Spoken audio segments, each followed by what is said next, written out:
Hello, it's Half Hour Hippies. It's our first ever podcast.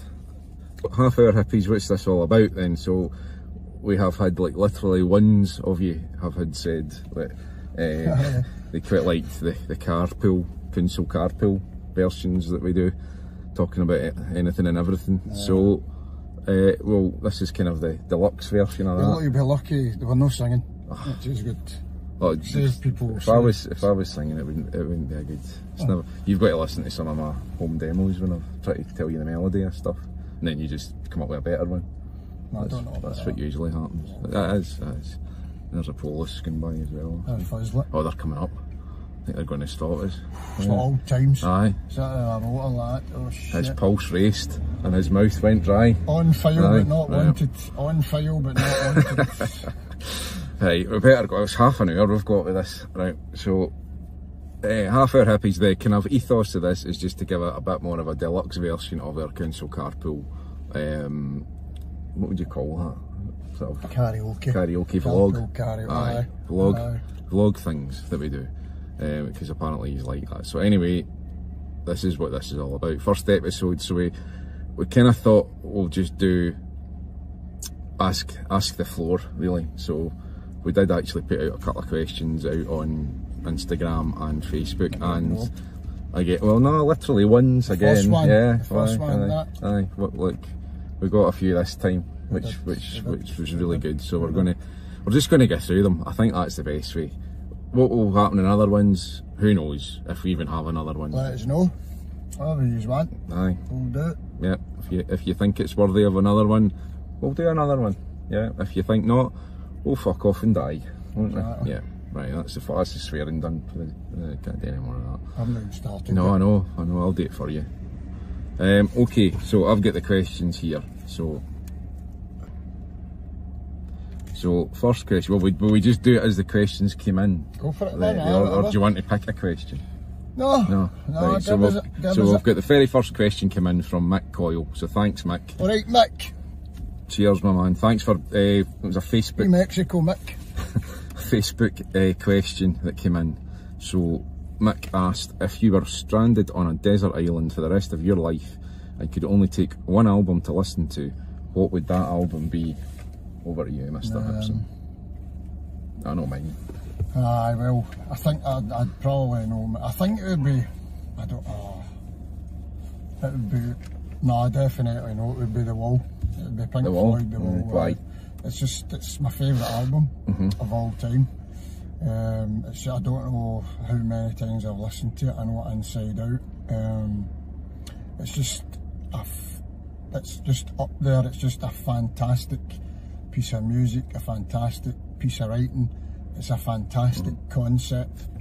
The whole thing about the descent into madness and the... Was it all the waters? Was it every... I think there's 2 or 3, but I think Comfortably Numb and Run Like Hell and Hey You were co-wrote with Gilmore.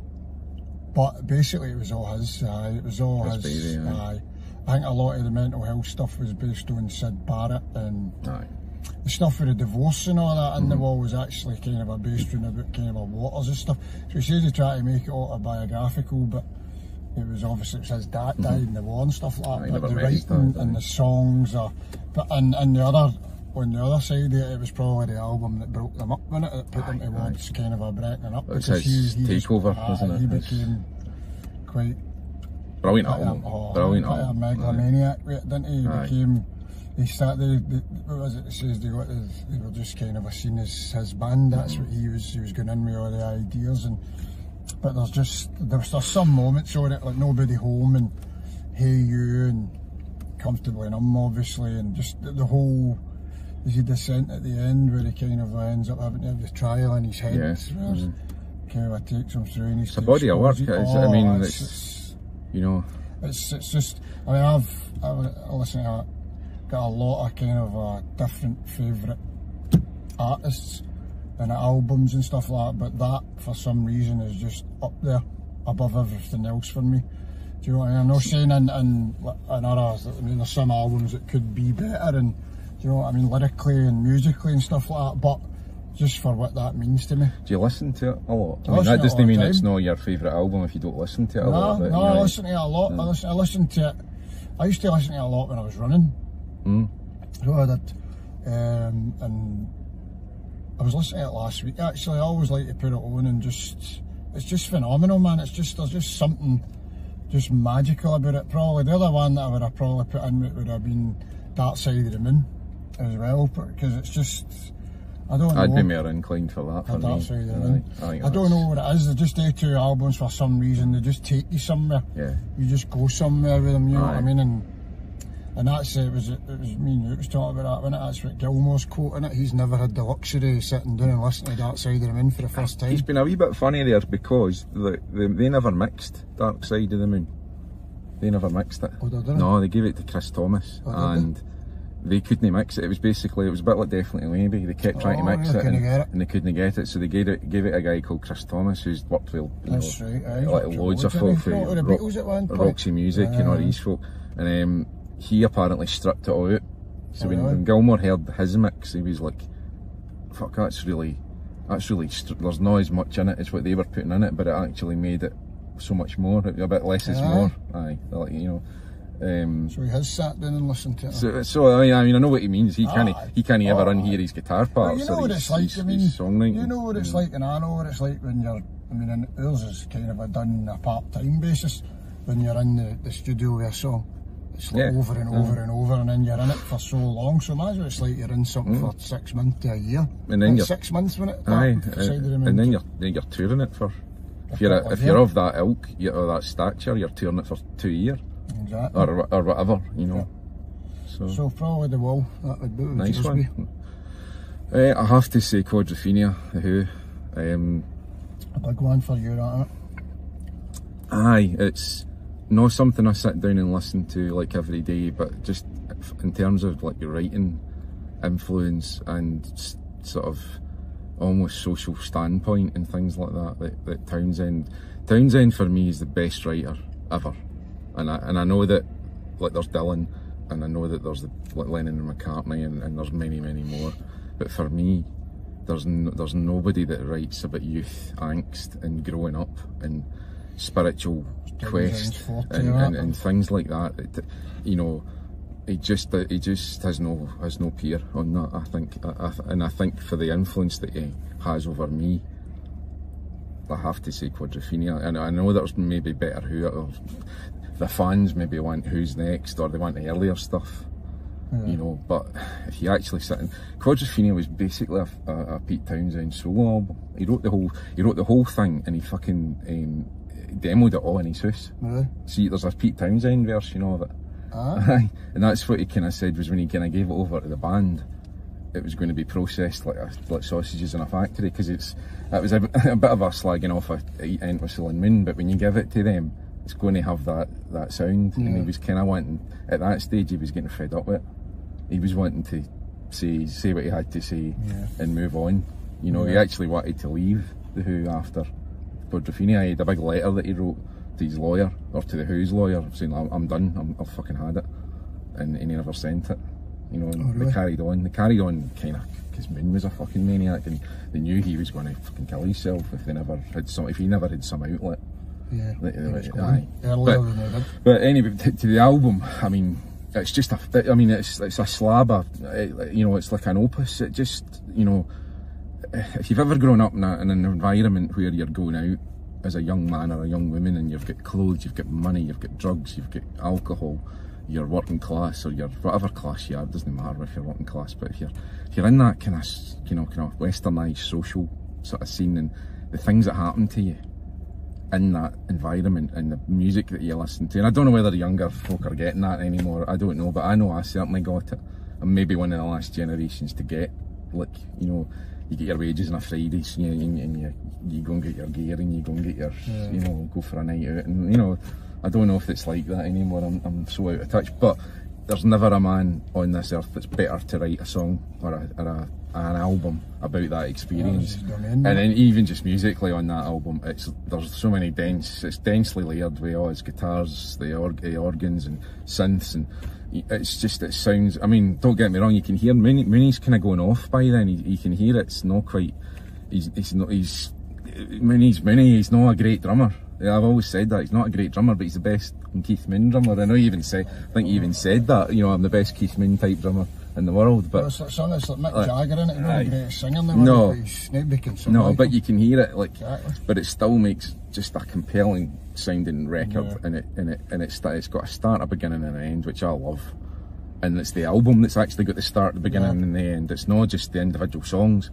It just works from the start. One of the first real concept albums, wasn't it? That was kind of around about that genre, wasn't it? It's kind of kicking on the Tommy thing, which, you know, and he struggled because the English, the modernist or the mods thing was a very English thing. I mean, folk can say there was mods up from Scotland, there was one or two, but it never really made it out of London till much later. And then by then it had gone, the scene, you know, a true modernist is always 2 steps ahead of the crowd. Moving forward. So, like, it had gone, and then they're trying to tour that in America, and Daltrey's trying to explain, right, this is a guy called Jimmy, and they're like that, just give us a fuck, just give substitute, you know what I mean? And so that was a very, very hard song, a very hard album for them to play live. Aye, but I really respect that, because they still went out on a limb, and they still did it, and I think it nearly put them over the edge, and I quite like that. I like people that kind of work towards their limits, you know. So yeah, that would be mine. Yeah, so nice one. Yeah. There you go. 12 minutes. We've made 12 minutes. Taking to like Doug eating beans. The melting pot. That is the melting pot. Okay. Do we move on from that one then? Aye. Okay. So we've got Peter Waters. Hi Peter. Peter. Peter kindly sent in a question via Instagram, and I'm going to twist this round, so bear with me. So, who is your biggest influence? But I say we do each other's. Who do you think mine is, and who do I think yours is? So you go first. Okay, yours, I have to say who yours is? Aye. Townsend, you spoke about it. I would say Townsend, Rory Gallagher and Eric Clapton. But going with I've got an understanding of Townsend and a bit of an understanding of Clapton. I'm not too clued up with Rory Gallagher, but for the Townsend point of view, like playing with you and recording and stuff like that, it screams at you, you know what I mean? That's not a bad thing, you know what I mean? It's great, just the way that, give you more money for saying just the way that, like say when we do songs and stuff like that, your guitars are all layered, and the way that you hear it, you hear it before it's done. You know what you want, you know kind of how you want it to sound, and I've never seen anybody work an acoustic guitar like I have with you, or abuse an acoustic guitar the way that you do it. Right hand like a shovel. And then when it comes to electric, do you know what I mean? That seems to be, that's how I could put it. When you play electric, you're like Clapton, but when you play acoustic, you're like Townsend. Right, you know, I'm not going to get out of this car because the head's going to be so big, you know. Because the last gig that we done there a couple of weeks ago, that was Kirsty, wasn't it? I took a video. Yeah. Was it for Collateral? Collateral. Oh man, it looked excellent, man. It sounded excellent. Heard it at the time, obviously, but when you kind of watch it back and stuff. So that's how I would kind of see it. I would see when you're acoustic stuff, you're very, very Townsend, but the electrics and stuff are very Clapton. It's very bluesy, and what happens is you bring the two of them together, which is I'll take that in party. Cool, man. Thank you. A pretty cool thing to do. Thank you very much. For Paul, I would have to say Bob Dylan, because like the writing for me is where Paul really, and it's not a copy, because how can you copy a Dylan? It's like I can't copy Townsend, you know, and you know, but the influence is like you write such personal stuff, but you also write such observational stuff too. And I think that's really powerful, and the combination of that is very Dylan-esque for me, and also the delivery at times. You know, although maybe your roots in your singing is, I always think you sound a wee bit like Harvey meets Roger Daltrey, or meets a wee bit of Weller, but there's a Dylan-esque sort of, you know, I don't mean it because I think Dylan's a rubbish singer, but like he's got that sort of delivery as well that just, you know, it's him. And you know, even though he's not, I don't mean, I'm not meaning you here, but even though Dylan's not the strongest singer you're ever going to hear, and I am talking just Dylan here, but like, you just know it's him, and I think it transfers to you. You've got this power, but also you just have this like sort of distinctiveness, you know, like, you know, individualistic sort of sound of your voice, which just rings through, just rings through the song, and I think that's very Dylan-esque. So I also think there's a real John Lennon in it as well, and I know that it might just be, oh, you're just saying things because I want to. That's not. It's not about that for me.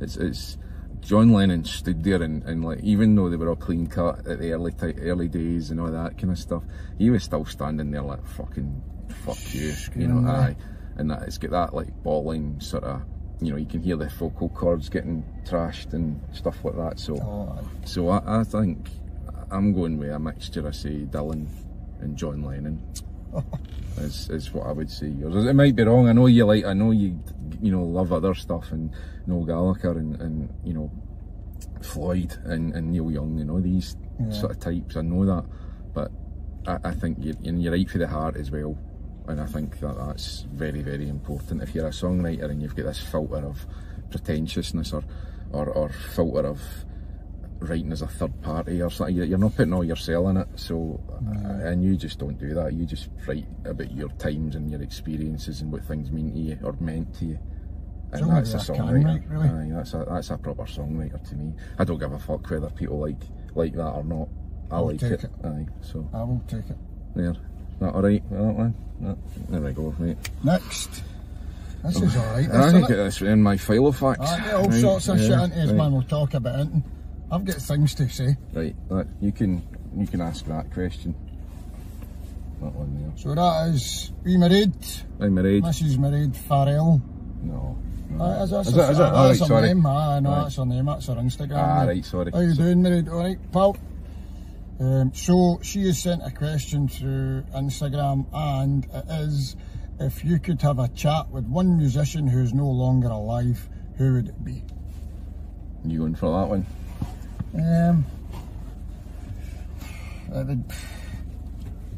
It's the obvious kind of a one, innit? But probably your head just goes to kind of a Lennon. Do you know what I mean? To kind of a, but I don't know. I think it would be good to pick Keith Moon's brains for a wee bit, like Brian Jones or Hendrix or people like that. But I'd probably.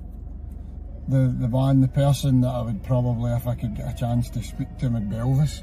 Aye. Well, do you know what I mean? Wasn't expecting that, but that's nobody, because I mean there's only probably the Beatles in it, and maybe the Stones to a certain extent that have known fame like the way that Elvis did, but for Elvis to be kind of obviously kind of a back in the 50s and all that, black music just wasn't allowed really, you know what I mean? It was very underground, it was all that, but he brought it into the mainstream, because despite what anybody wants to argue, what Elvis was doing wasn't original, you know what I mean? It was all black. So when Colonel Tom Parker first heard him, he thought he was black. Aye. Well, that was the thing. It was to get a white guy sounding like a black. You know, the black music was where it was at, but they could, because of the segregation and all that racial bollocks. Yeah, man. It's the same thing with all the duck walk and all the Chuck Berry stuff. All that stuff was happening in all the black clubs and all that. But these guys managed the kind of the balls, didn't they, to go, especially Elvis. Doing Chuck Berry as well, but for Elvis to kind of end up on the telly, you know, to film for the waist up and all that, remember, and all that sort of stuff, and then from to probably see this, it must be mad for guys like that to see this kind of a wave of music coming because of you, and it's not just a couple of wee boy in the dead acts, you're talking about the Beatles and the Stones and the Who and everybody.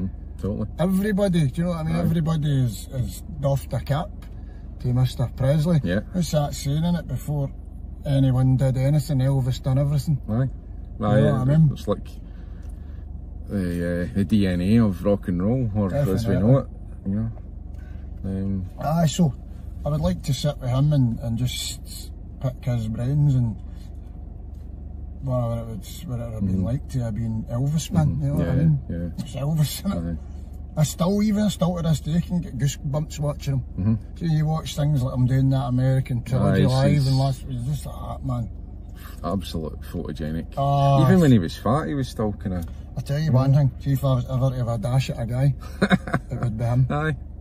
Do you know what I mean? Yeah. So I'm a kind of a, you know, sugar-head to a section. Yeah, and that's. Do you know what I mean? But love one, love all. Exactly, you know, that's the melting pot. Doesn't matter. Aye. So if I was to have a dash at a guy and I was kind of that was. And that would be okay. Let's just get that out there. Exactly. That would be alright. Do you know what I mean? Our first journey into the podcast. I know. But I would be after Elvis like a fucking rat up a downpipe. That's interesting. The cheekbones, man. Aye. No, you know, like the kind of the lips. The lips as the well. cover. Aye. He was just a handsome fella. Aye. Exactly. There's a black man in you trying to get it. Do you know what I mean? But definitely something. What about you? It's so tempting. You know, you go somebody obscure, and you know, like Jeff Emerick, the Beatles engineer or something like, you know, like, you know, aye. It's I don't know. Obviously, I know I don't want to be the Pete Townsend's show, but I'd like to talk to him just because of. But he's still alive. Is it Verdeed? Oh, if somebody's the BB King then. Oh, yeah. Something like it, absolutely BB King every day. It would be or Peter Green. The two of them would just be for different reasons. I'd like to hear BB King's take on what it was actually like to kind of come from what he came from and then become what he became. I know that's very awkward, but I would like that journey to be explained to me and how he did it. And I know there's books and I've read them and all that shit, but actually to hear that from him and how he did it. And how all you guys done it back when Black Lives didn't matter. It did. Nobody gave a fuck. Do you know what I mean? It was ridiculous. No one gave a flying fuck. And I would like to hear that. Even going back further to like Robert Johnson. Somebody like that, it's just, you know, and again, it's not just saying that because we're, you know, it's cool to pick somebody obscure for years ago, but it's the founding father thing. You've touched on it with Elvis. So, you know, it's that, like. Elvis had his influences. We wouldn't have had, you know, I know there's so many people that you can say we wouldn't have had modern music for, but that, like Robert Johnson's. He's one of them. He's one of them, you know, you wouldn't have. He's one, Chuck Berry and all that, Elvis. So you wouldn't have that, like being a guitar player and all that. For me, Peter Green, you know, who passed away not that long ago, but I'd like to have heard his take on a lot of things, and sadly he was badly affected by his drug abuse in the 60s and all that. He was an acid man, but a man that was touched by, nobody touched a guitar like he did, you know. He's probably actually my #1 player, but really? It's just that he's so kind of up there that you just don't get near him. Do you know what I mean? Nobody touched the guitar like he did. You knew it was him. Yeah. He this kind of godly sort of sound. You know, that was just him. You know, he would have sounded like that on a £20 £20 guitar out of Argos. You know, but anyway, probably BB King or Peter Green. I would quite like to talk to. Yeah. So. Yeah, hope that's an answer of a question from both of us. Yeah, right. Yeah, thanks for this, by the way. I've had should just chuck the music and just go into the chat. The podcast game. Kings of Chat.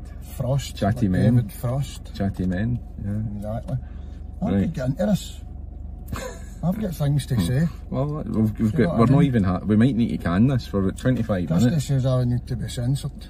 That's been me swore probably more, I think. Exactly, see. I've been, you know, like, you know, two of us have been brought up well, but I've obviously been brought up worse than you, you know. Exactly, we're dragged up. Get out the bath to have a piss, you know, and things like that. Exactly. Right, swiftly on.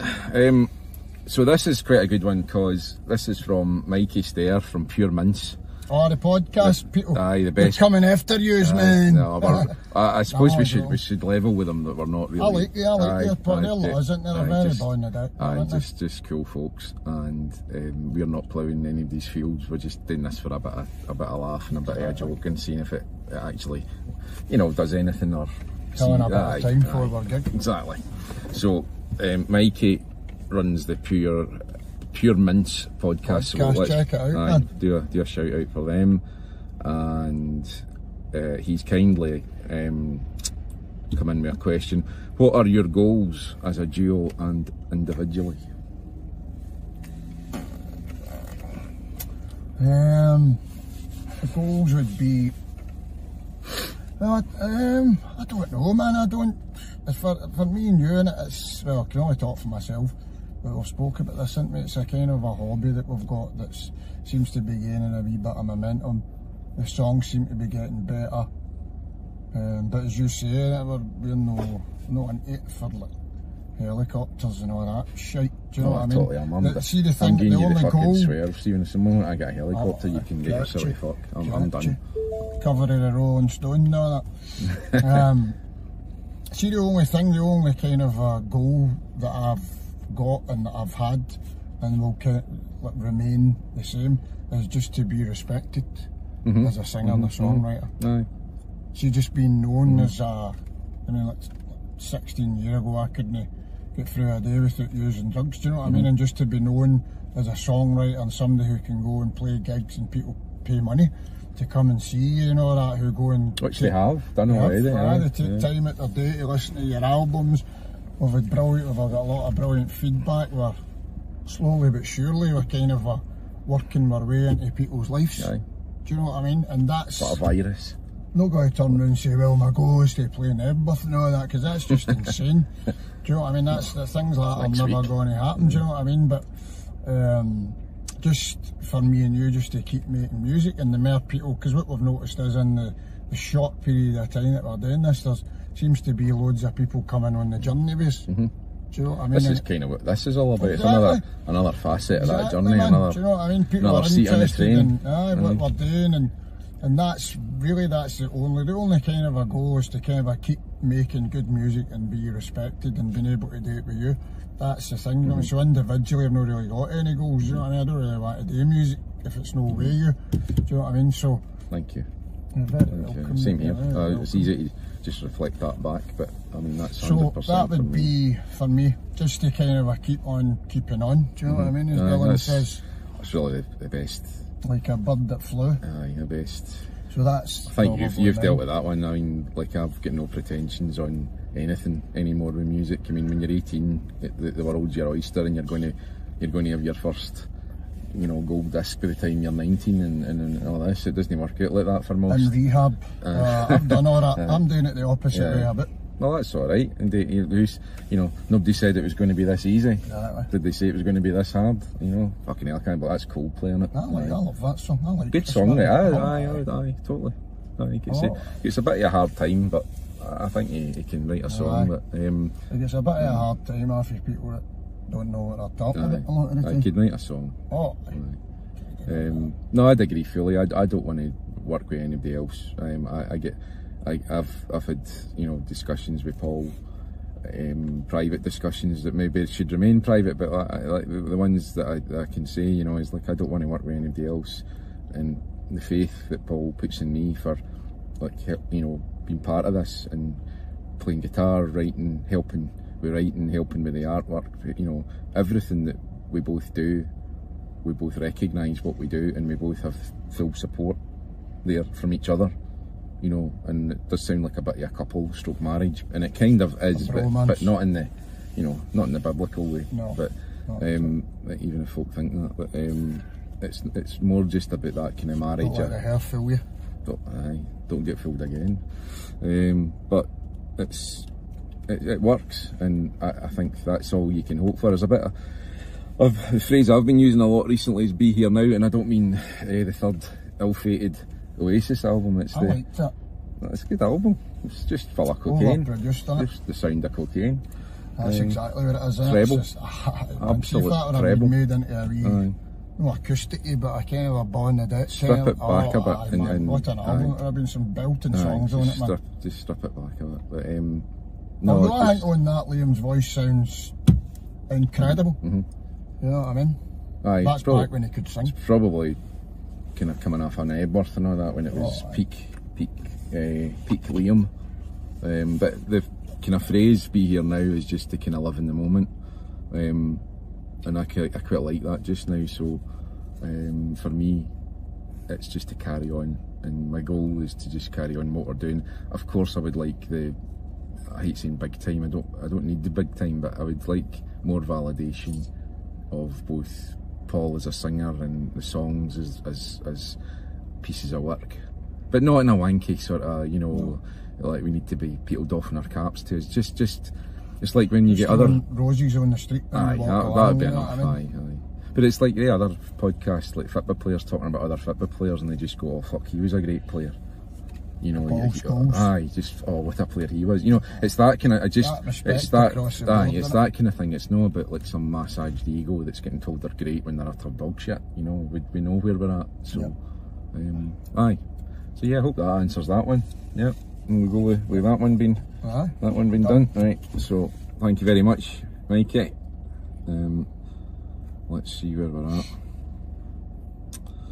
So I don't know the chap's name really, like whatever name it is, but the Instagram handle is Chemo Collins. Oh, that's me, Kevin Collins. Kevin, sorry Kevin. Alright, Kev. Hey Kevin, sorry mate. Kev's a good guy. Aye. Thanks for your question. And your question was, what was the song or album that got you into music? Bucks Fizz. Aye. Cheryl Skirt. I think seriously, the first time, I always kind of loved music and stuff like that, but I think an album that kind of touched me kind of seriously when I was kind of a teenager was the Joshua Tree. Do you know what I mean? Yeah. That was just, I was just like that. I mean, I know you get people that are kind of that don't like U2. I don't get that. I don't understand people that don't like U2. Yeah. Do you know what I mean? They kind of let their views on Bono cloud the music, but honestly, man, the writing on that, the singing on it is fantastic. They've got, I think, for me, they've got one of the best rhythm sections in music. The bass player and the drummer are just phenomenal together, and it's just that was just. I remember going to see Rattle and Hum in the cinema and just being like blown away. King and that. He was in it. And Love Comes to Town. Get the Edge to do the chords. I know he is too.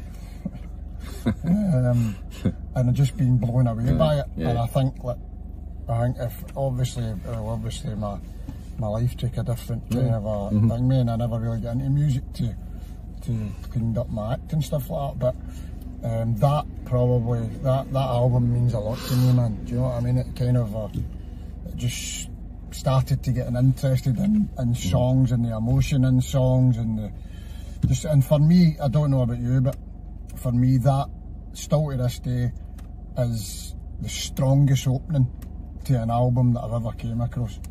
Where the streets have no name, I still haven't found what I'm looking for. With or without you, Bullet the Blue Sky and Running to Stand Still. It's just a phenomenal first half of an album, do you know what I mean? Some back catalogue they've got when you think I love them. I make no kind of a bones about it. I love them, man. They're one of the best live bands I've ever seen. I respect them, but I've never really kind of... I've seen them in every tour, I think, for the Joshua Tree. They're brilliant. I mean, everything about it. They're classically great band. It's just one of the easy target for people. It's nothing to do with that. It's nothing to do with that. I don't even see the Bono thing that much. You know, it's mostly, I don't know. I'd maybe need a wee re-evaluation. You'd hear it different, you know what I mean, because you're a guitarist and but I don't know what it is. There was just, I think he's one of the best frontmen of all time as well. I think he's... Is that a seagull eating a pigeon? Brilliant. Oh no, it's no. I seen one of them eating a crow the other day. Really? Eating a crow? Was it dead? A dead crow, I just pecking right into its heart in the middle of fucking Argyle Street. Don't give a fuck, do they? Rats, man. Flying rats. Fucking rats. So I would say probably for me the Joshua Tree. Joshua Tree. Nice one. I always kind of shout for him, and I'll do it again. My big cousin was a big influence on me. He was 12 years older than me, so I used to go down and like kind of hang out with him, you know, like when my mum or dad would be away, and he would put on records. So the records he would play were like, you know, for it was about 9 or something, and I was hearing like the Sex Pistols and the Clash and the Stranglers and stuff like that. So that probably got my ears pricked up a bit. so I was aware of, like, you know, because that wasn't in the charts at that time. You know, you're talking fucking Stock Aitken and Waterman and fucking Mel and Kim. Fuck off, just rubbish. So, like, so yeah, you know, the Clash and hearing the Clash, and even the Jam probably was a big one. Hearing that at fucking 10-year-old or whatever I was. So maybe like stuff like that, but like probably for actually going, fuck, I actually want to play guitar, was seeing Jimi Hendrix on the Lulu show. There's a famous clip, if anybody wants to go and be arsed enough to go and find it on YouTube. Black and white, Lulu introduces Hendrix, and Hendrix makes an absolute flying cunt of it, but it's absolutely, it's brilliant though. It's like, it's out of tune. You actually see him tuning the guitar well. It's great. It's like the most rock and roll fucking thing you'll ever see. You know, it is great. And I was like, jaw. It was just what the fuck, you know, this is insane, this is great. So and then he kind of stops it and goes into a Cream sort, he goes into Sunshine of Your Love, and apparently got him booted off the BBC for years because he delayed it was live, so he delayed the fucking news bulletin or something. I was like, you know, he just, again, folk just snogging a fuck and just doing what they want. So I would say that clip alone probably, although Hendrix isn't my, you know, my man, or, you know, my ultimate guru, god type of guitar, you know, person, he's definitely up there, but just that clip, I think it just screams so much, you know, kind of rebellion and, you know, power and loud, and, you know, I've got a guitar and fuck you. Exactly. So that, you know, so yeah, that would probably be my, although it's not an album or a record, that kind of scene, that moment would probably be it for me. So there we go, we're getting through them. So what we got? We've got Mona from the Pure Mince podcast as well. So we want to obviously shout out to the guys at Pure Mince. Pure Mince. Double Mince. I'm a vegetarian. I know. So Mona kindly sent in this is quite a good question. Okay. What are your interests and hobbies outside of making music? Well, like stamps? There's a word for that. There's a word for that. It's really odd. I looked at it. I don't know why. I looked at it the other night because it was something I was looking at, and it had that word in it, and they've forgotten it. So if anybody's made it this far, they can send us it. I'll find it out. It's a weird sounding word that describes, if you know about stamps. Right. It's a weird sounding word. I could Google it now, but that's not really. That's cheating. But it sounds nothing like stamp either. It doesn't give you any clue as to what it is, but it's all about knowing about stamps. Oh really? We'll have to find that out. So there you go, useless trivia. Right, that's sent them to sleep. On you go, man. Sorry. What was it? Hobbies and that? What's your interests and hobbies outside of making music? Just where you say I've got none. That's just music. I like to do a bit of running.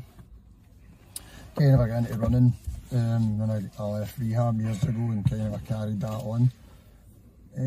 Running, football. Love my old football. Love supporting my team.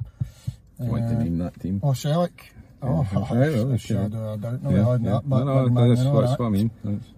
To the core. Do you know what I mean? But I enjoy kind of enjoy going to see Celtic, stuff like that, and also I enjoy watching a lot of football and stuff like that as well. I enjoy a lot of the self-help stuff that I do, recovery and stuff like that, going to my meetings and all that sort of stuff. So I'm not really I've got hundreds of things that I do out with music, like a bit of banter. Do you know what I mean? Like a bit of, makes the world go round. I like getting a laugh and stuff like that, do you know what I mean? But that's probably really it. My world just kind of revolves around about like working, music, running. You know what I mean? That kind of a wee cycle. That's your circle. Probably that's probably about it. What about you, mate? Probably. I mean, I'm always got a guitar in my hand, or always try to write something, or you know, the music's probably it for me. But obviously, anybody that knows me knows I've got a dabble with a bit of art. River Man Arts. Yeah, I'm glad you check it out. So page, very early stages for taking that one a wee bit more professional, but That's actually, see, I don't know if I told you, did I tell you? Kirsty was saying that the other night, that painting's one of her most prized possessions. Really? That's that really one kind. done for her pal Sandra. That's really kind. I mean, that's... I don't know if she was just saying that to try and get me in the sack, do you know what I mean? But I mean, you're high in demand, so... I think she meant it. Aye. I don't think she meant it. That's very, very kind of her, but no, I like art and I like creating art, and well, it's very lofty calling it art, what I do, but it's not going to stop me doing it, and trying to improve what I do and take my influences on that, and very you know, good. and maybe take it forward when I get a wee bit more time. Like Paul, I'm just a working stiff. I'm an engineer by trade, so I've got to, you know, I do that during the day, and then my family, music, and whatever else comes my way. So probably art is my next big thing, and I enjoy a bit of street photography with just a camera phone in the street, and you know, phones and filters. You know, I like capturing daily life, I suppose. It's nothing, you know, I'm not really into, you know, big, you know, Highland waterfalls and that. Nothing against Highland waterfalls, but it's not really the streets I come from, so I quite like the everyday thing, you know, literally a pigeon getting eaten by a crow, or what was that? A seagull? Was a seagull, aye, a dead crow. Aye, that's more interesting than a big fucking Highland waterfall, isn't it? Aye.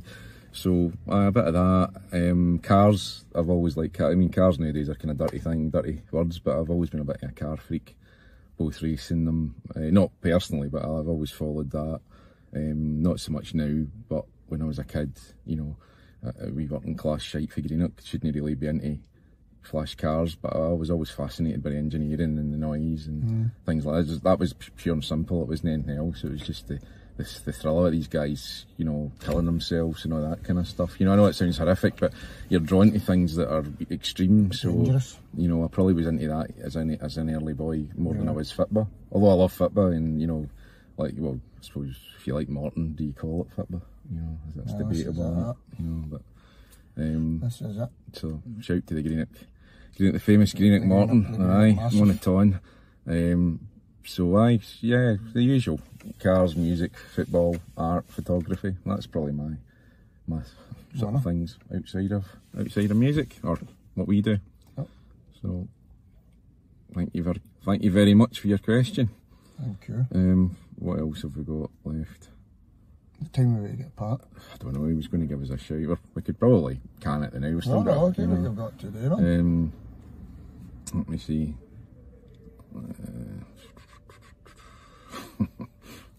There's a few here that are just wanting plugged, and they can fuck right off. Oh, is that? Aye. Right, we'll plug them, but they're not getting a question out. They can fuck right off. So, DJ Man 81. Press close. DJ G Man 81 at the HQ Glasgow. So the HQ is the place where we do all our recording, and Gregor, aka G-Man, is the man with the knob. Isn't he? It's the man with a knob.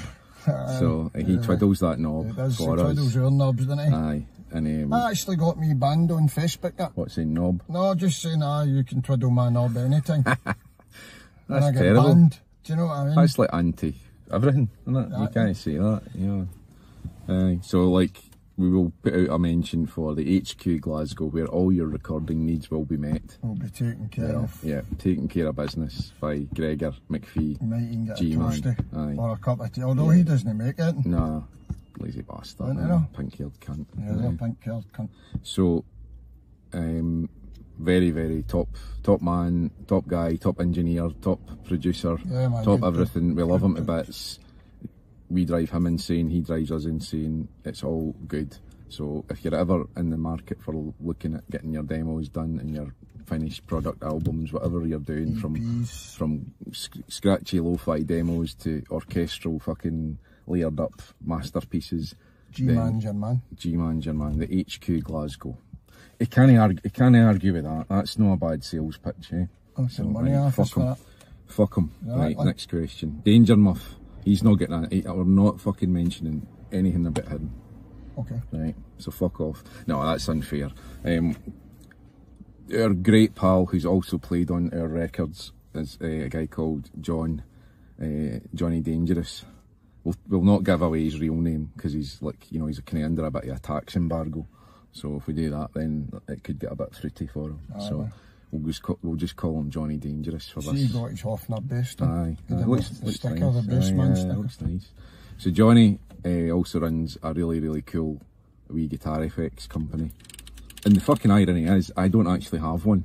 He's still never given me one. I've had to fucking demo them. Right enough. Happy pedal off him or a no, I say pedal? fuck. It's like, you know, fucking best pal. I've known him for 30 years and I've still not got a fucking pedal off him. But anyway, right. Aye, so want my sticker back? Aye. I suppose he does give a what are your favourite fuzz pedals except Blues Drive. Blues Driver isn't a fuzz pedal, Johnny. That's, you know, Rangemaster's not a fuzz pedal. So he's showing his lack of class there anyway. So I don't use fuzz pedals, so he can fuck off. Fuzz pedals make your amp sound like it's broken. So I don't like that. So, but I love his pedals and I love him. Yep. So if you are in the mood for a nice brand new hand built guitar effects unit, stroke pedal, you're looking for a muff. You're looking for a muff, and we all are. So Danger Muff UK, you'll find them on Instagram. And we're not being made or paid to say any of this shit. No. You know, we're doing this actually. Any money, we're doing this actually on our own back, which is costing us fucking money, but never mind. Right, so that's Johnny Dangerous at Danger Muff UK, right? You can't moan at that either. Okay, let's get that. Fuck. What's your favourites from, this is a good one, Callum Doherty, who is the guitarist for Martin Leary. A nice guy, isn't he? And they're a really nice guy, love him to bits. Good player, isn't he? Aye. Callum's kindly put in a question, what's your favourite song to play live?